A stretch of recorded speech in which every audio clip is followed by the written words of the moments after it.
What is up, everybody? It's officially 2024, which means it's time to talk about some resolutions. Now, I do want to qualify something before I go into them. As a stage 4 metastatic melanoma patient, I and other cancer patients don't always have the luxury of adhering to a traditional calendar. Oftentimes, we're living labs to labs, treatment to treatment, scan to scan, or we're just giving up on functional time because we know that our lifespans have probably been impaired a little bit, and so you say, fuck it, I'm not paying attention to anything on the calendar. I know I have done that plenty of times. As someone who is currently in remission and healthy enough heading into 2024, I thought it would be a reasonable thing to create some goals, especially, my birthday's right at the end of the year too, so I really do get to wipe the slate clean. With the mindful caveat that my life can and has changed very rapidly in the past. As recently as 2 weeks ago, I was going through a debilitating cancer scare that was crushing my mental health. So when I create these goals or set these intentions, I want to be pliable in them, and I want to give myself room for failure. I think that's really important. I'm setting kind of aspirational goals. These ones aren't even that quantifiable, but they're things that are important to me, but these are things that are important to the currently healthy version of me. If something is to happen to me, then cancer once again moves to the front because that's the way living as a cancer patient is. It supersedes everything else. Similarly, before I get into these 2024 goals, I want to clarify that these are my goals as a cancer patient. These aren't my health and fitness goals or my social life goals or my business goals. These are my goals that are helping me become a better cancer patient, because even though cancer dominates your life, there's no way that my personal life and my social life and my business life aren't intertwined with being a cancer patient. I think it is a huge enough component of my life that I need to work on specific skills within it so that I can try and focus on the other one. And that's actually a pretty good segue into my first goal as a cancer patient in 2024, which is to become more comfortable with my identity again.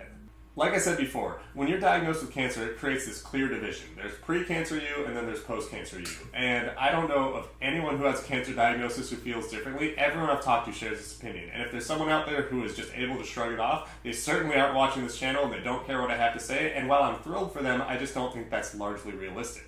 And I know that I've personally struggled to come to terms with the mental health side of cancer a lot more than I have with the physical side effects or the existential threat of being an advanced cancer patient. I have a lot of things that have gone wrong physically from my treatment, and one day this may or may not kill me, but I don't control those things necessarily, and what I do control is how I feel about myself and how I am able to shape my identity as someone who is living with this disease. And don't get me wrong, shaping your identity is hard whether you're a cancer patient or not. In fact, I think that's one of the most unique and fun things about everyday life is that you get to try and grow and reinvent yourself and take on new perspectives and opportunities. But cancer, when it gets in there, it muddles everything up because all of a sudden it takes the agency and freedom out of the direction of your identity, and you are now just stuck as a cancer guy. Which is how I felt until I realized that there's a learning curve or some skill to being a cancer patient and being comfortable in your own skin, and there's a ridiculous imposter syndrome to it too. Because when I was first diagnosed, I don't want to speak for everyone, but I think generally there is this sense of holy shit, how is this my life? How am I here? How at 30 and then again at 35 and am I an advanced cancer patient?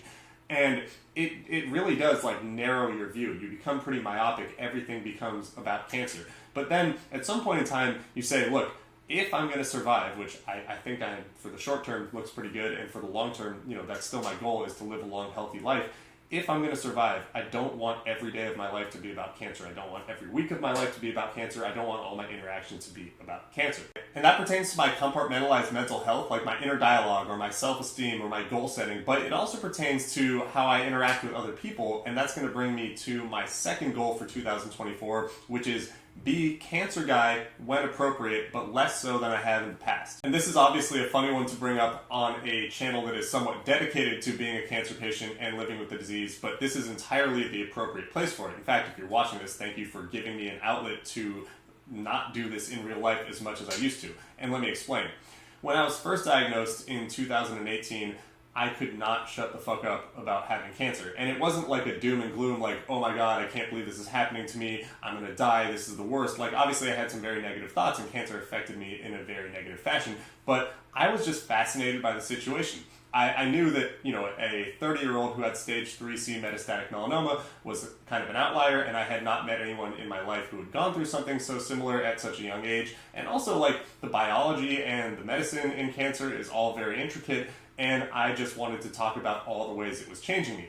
And as things got worse and worse, I also then just wanted to talk about my experiences because I really needed some help in the mental health sense. But all of a sudden, you're turning your friends and your family and strangers into therapists. Like, people will be like, hey, what's new? And I'd be like, oh, I have cancer. And you can just see their faces just go, oh shit, I do not want to be part of this conversation. And so I learned over a long period of time in my first diagnosis to not be cancer guy all the time. And eventually, as I went into remission, it got, less and less important to me to talk about cancer until I had a recurrence again last year, and it ramped right back up. As soon as I had a recurrence, I could not stop talking about cancer, and I was cancer guy all of a sudden, and that's why I started this vlog. In fact, I realized that if I didn't do something as a different outlet than in 2018, I was going to go nuts, and my mental health and my identity would be consumed. And this is obvious, and so far so good. I mean, this vlog and all the other outlets that I use to be cancer guy when appropriate have been very healthy and constructive. And in fact, that's going to take me to my third goal for being a cancer patient in 2024, which is to be a better friend and advocate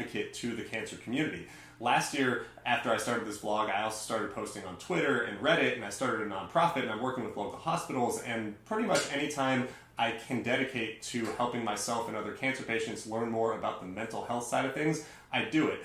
And this was all while going through treatment and getting through hepatitis and recovering in a mental health sense in 2023. And now that I am a little bit more in the clear for the time being and I'm healthier and I have more energy, I think 2024 is going to be a huge year for growth in that respect. I mean, I am ready. This is happening. I am becoming a cancer advocate fully in 2024, or at least, like I said at the beginning of the video, that's my goal. Things might get in the way, but as long as I stay healthy, I see no reason why I can't continue to document what I'm going through, and at a minimum, it will show other people what it's like to go through this kind of, change in life and change in my approach to life. Whether or not I'm able to achieve all the goals I want in that respect, who knows, but you're going to see what happens along the way. And that takes me to my fourth and final goal for being a cancer patient in 2024, which is to celebrate and be grateful for the life that I still do have, and also to use my experience as a cancer patient to lend me some perspective while I get on with living.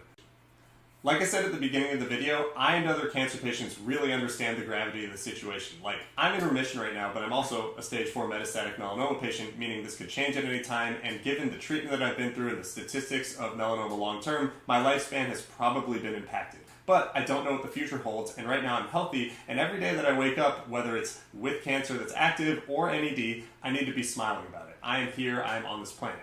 And I think that celebration and gratitude are important to make sure that I am living and not just existing, because there is a difference, and I felt myself sliding towards one at some point, and I really don't want to get there again. By celebrating and being grateful, it also allows me to respect the people that have contributed to my ability to be here. I mean, 20 years ago, stage 4 melanoma was like a death sentence. The survival rates were microscopic, and even the treatment options were never going to get you anywhere near healthy. And so right now, with immunotherapy and the advances in science, I want to be thankful that there were people who went through bad treatment and people who had terrible outcomes, including death, and that there were doctors who were working with these people to tabulate data and make sure all these things existed as soon as they could, because it was a literal lifesaver for me, and I need to be cognizant of that. I mean, it's not fun to talk about the morbid side of cancer, but it is the reason it is so scary in the first place. And so celebrating those people and being grateful to those people is also very important to me in 2024. And as I wrap up this list in this video, I think it's important to extend that celebration and gratitude to you and to everyone else who has watched along the way as I've developed this outlet since my diagnosis last year. I mean, it has been integral in changing my life, or at least impacting my mental health in such a positive fashion that I want to keep doing it, and I want to keep pursuing cancer patient advocacy, or just documenting my journey to see if I can help other cancer patients along the way. So, without you guys, I wouldn't be here. I mean, maybe in the physical sense, but I'd just be existing. I wouldn't be living. And so thank you for helping me live my life as a cancer patient who currently is in remission and has a lot to be hopeful for in 2024. I hope that your new year has been great, and I hope that 2024 is wonderful to all of you. I will have many, many more updates, and I will see you next time. Bye.